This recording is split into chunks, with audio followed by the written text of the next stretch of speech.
Welcome to the Kalpavriksha Law of Attraction Simplified Series Part 2. Because there's never a second plan. Never.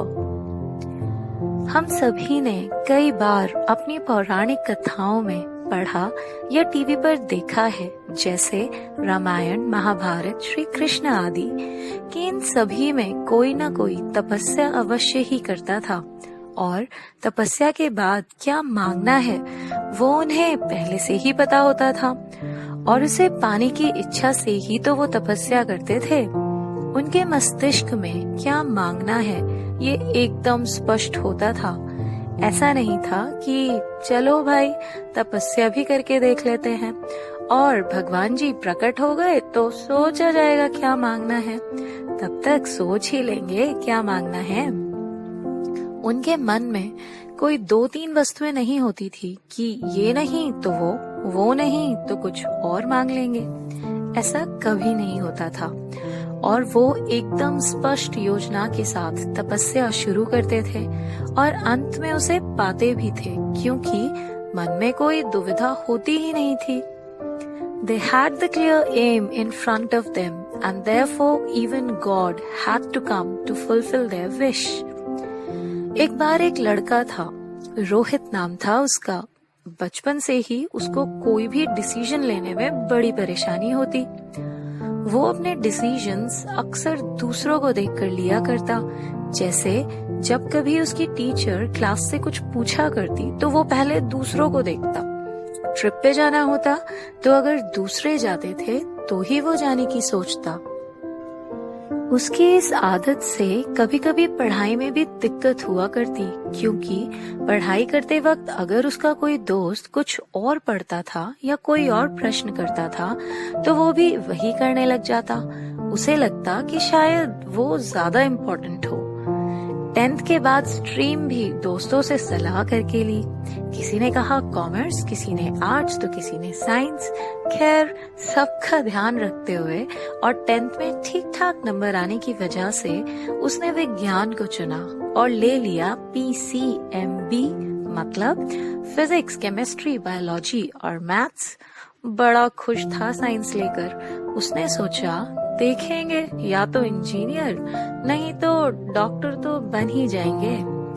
आखिरकार वो दिन भी आया जब भाई साहब ग्रेजुएशन के बाद जॉब के लिए एक कंपनी में इंटरव्यू के लिए बाहर लाइन में बैठे थे।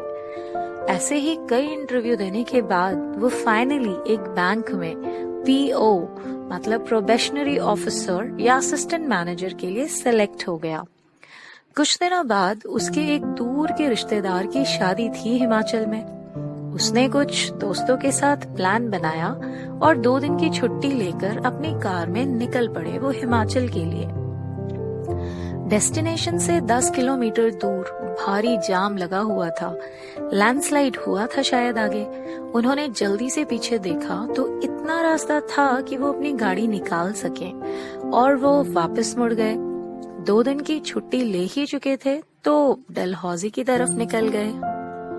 बड़े खुश थे अपने डिसीजन पर। बार बार फोन में न्यूज देखते कि अरे वो जाम तो अभी भी पूरी तरह नहीं खुला, अच्छा हुआ हम निकल आए।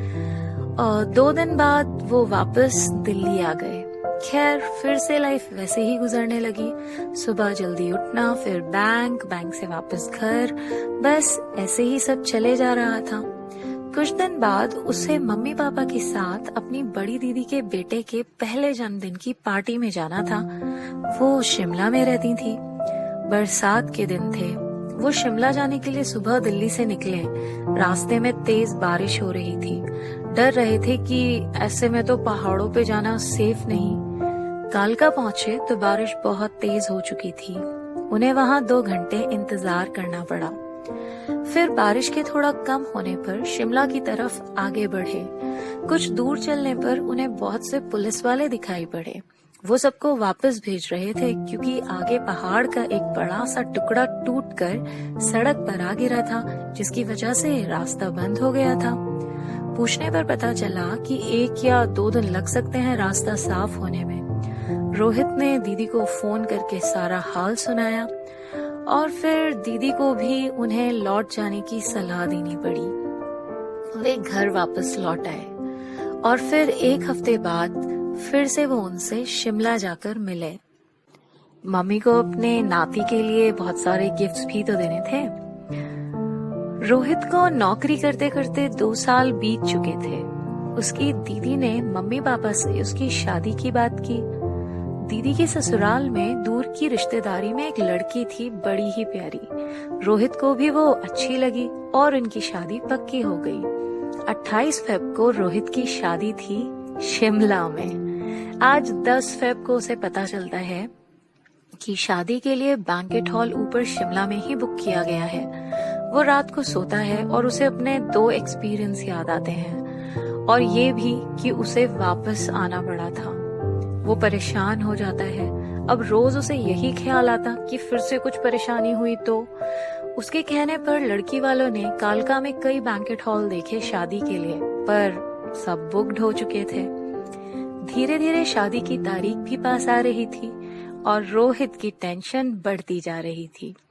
और आखिर वो दिन आ ही गया, 28 फेब, रोहित की शादी का दिन। दिल्ली से बारात निकली और कालका पहुंचते पहुंचते खूब तेज आंधी तूफान।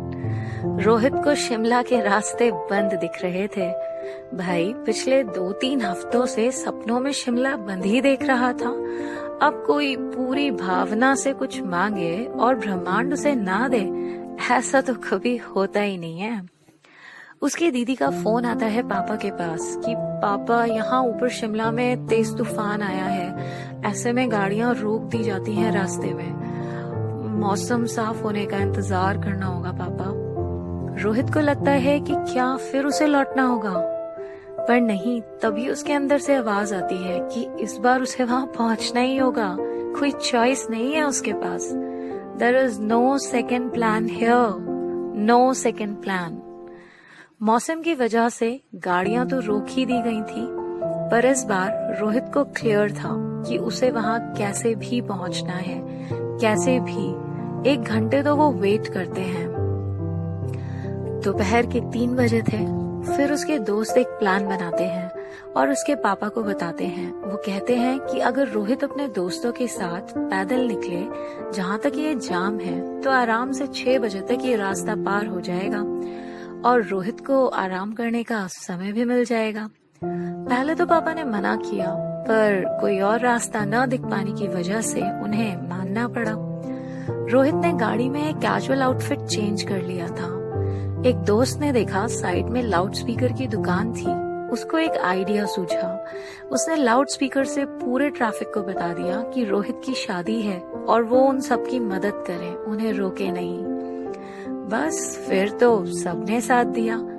जब तक वो सबसे पहले खड़ी गाड़ी के पास पहुंचे, जाम खुल चुका था और उस गाड़ी वाले ने खुद उन्हें उनके डेस्टिनेशन तक पहुंचाया और साथ में शुभकामनाएं भी दी। 6:30 बजे थे और रोहित बैंकेट हॉल में था। 1-1.5 घंटे के बाद बाकी लोग भी पहुंच गए।